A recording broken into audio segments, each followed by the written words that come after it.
Alright, hey, He's Mega here, and I'm shooting a Alta Redshift video. Alright, so what I got here is my Alta Redshift SM39, alright? So if you don't know, the Alta Redshift SMs, the Supermoto models, came with an onboard charger, right? And you just plug it into like an extension cord, basically. Okay, turn the light on. So I've got this doohickey. I actually use this with my with the 220 volt 10 amp charger for my Sauron Light Bee. I think it's this one right here. Yeah, so I plugged this one in. That's a 220 volt charger. But so I bought this from EVSE adapters.com, and what it is it's a J plug, all right? It's a J1772 receptacle. Okay, you can see, and then it goes to a 520R receptacle. Okay, so you can plug it into like a normal outlet, all right? But I want to see if you can charge a Alta Redshift SM with 120 volt, all right? 120 volt EVSE, all right? Because that's what I got right here. Okay, so I've got a RAV4 or a Toyota EVSE here plugged into a 120 volt outlet, all right? So it's like a level 1 charger, all right? And I want to see if we can use this, all right, to charge this if we needed to. Okay, if there wasn't any outlets around or extension cords, but there was a EVSE around, all right, you could use it. Now I had heard that Alta Redshift SM onboard charger can utilize a 220 volts and charge a little faster, but I don't think this this Redshift has that firmware. All right, you need a firmware update to do that.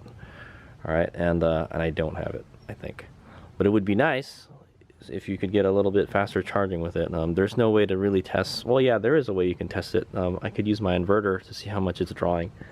But for now, we're gonna do a 120 volt test. Okay, so this is a level 1 EVSE. It's 120 volts. It's only got power. It's only gonna send power to one of these. All right, one of these is only gonna be hot. All right, if both of these are hot, it's 220 volts. I know how this works because I've used it already. Okay, so if you have this plugged into 220 volts, then you'll get 220 volts out there. Right? If you have 120 volts coming into this, then you'll only have 120 volts coming into there. All right, and so it should work. All right, so this is the 120 volt test. All right, or level 1 EVSE test. All right, so here we go. Okay, here we go.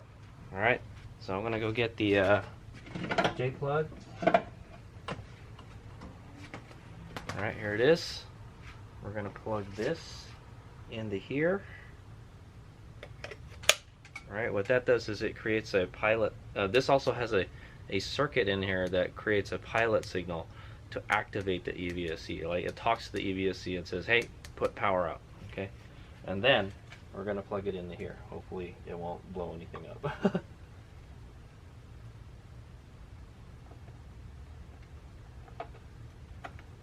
Okay, plug it in, and to start. Alright, so this is what I got going on here. So this is plugged in. Alright, this is actually providing power right now. There's a green light, you see. Alright, and then now we're going to turn the switch. Let's see if it works. There might be some kind of funky stuff going on with the ground though, I'm not sure. Okay, you gotta turn it on to start the charge. It says it's starting. Oh, it stopped. It says loss of AC ground. Okay, so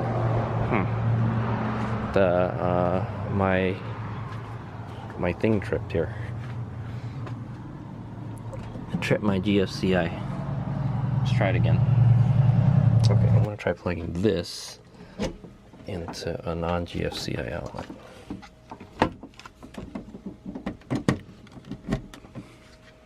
Okay, so I've got it hooked up to my solar power inverter right now, and it doesn't seem to like that. All right, but we'll see if it works with a regular outlet. I'll try to plug it into a regular outlet. So I'm gonna start to charge again.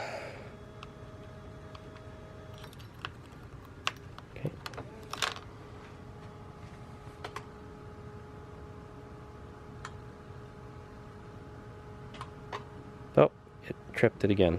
Great. Okay, nope, it's not working. All right, let's try something else. I'm gonna plug it into the house's power. All right, right now I'm trying to use my my inverter to power it, but it's not liking it. It keeps on tripping the ground. Okay, I'm gonna plug it straight into the house's outlet. All right, this is my solar panels inverter outlet. All right, right here we've got another. I got another outlet that's connected to the house. Okay, it's plugged in. It's providing power now. So let's see if it works. Turn it off. Turn it back on. Okay.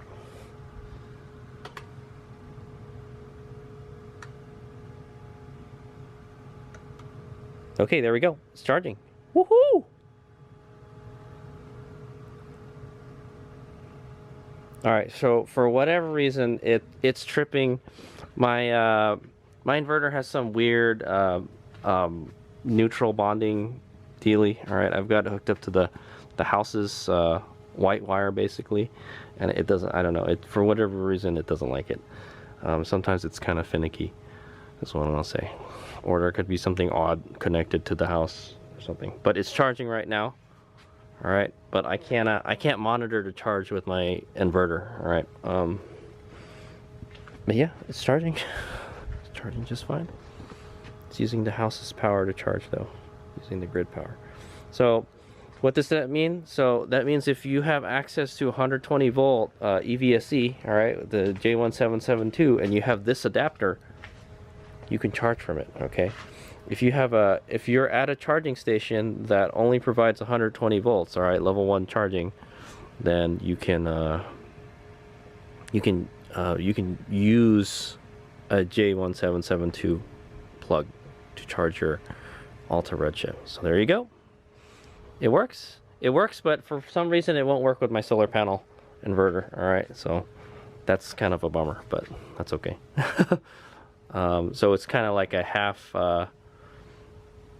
success and half fail. That's what I say. All right, but there you go. You can charge Alta Redshift with 120 volt EVSE with this adapter. Okay, I will put a link in the description of the video where you can get this adapter. All right, these adapters are commonly used to charge like e-bikes. I think that's the main thing. You can charge an e-bike with this. You can also charge. I think if you have the different, if you have another adapter for this, you can charge a Zero motorcycle. Okay, that's what other people use it for, to charge Zero motorcycles from J1772 stations. Okay, it's J-plug.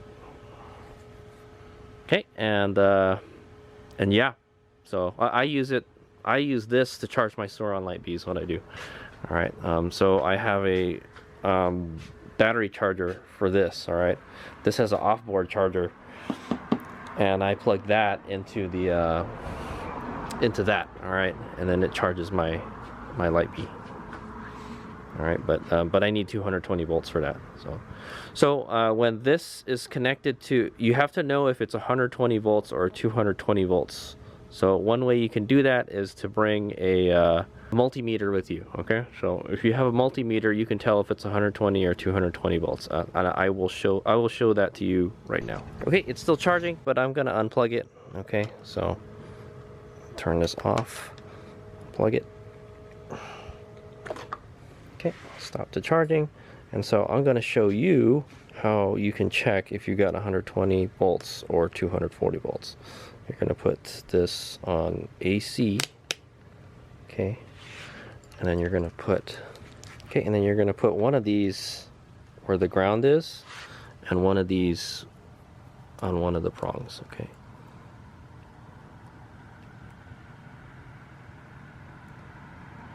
Okay, so I got 120. All right, 120 from the what is this, the 20 amp pin. All right, or blade. Now I'm going to move it to the other one. All right, and there should be nothing. Okay, 0. Okay, if you check this, all right, Also, I think you can put them together like this. All right, so if you put them together, or if you check both of the prongs, all right, the ones the red and the black wire, right, and you get like 120 volts, that means you only have 120 volts. Okay, so that's another way you can check it. Okay, so if you saw 240 volts, then you know you have 240 volts. So this is only 120 volt EVSE. That's how you know. Okay, just FYI. All right, if you're curious. So in another video, I'm going to test to see if this works with a 220 volt outlet, but you're going to need a special adapter for that. All right, here's my go.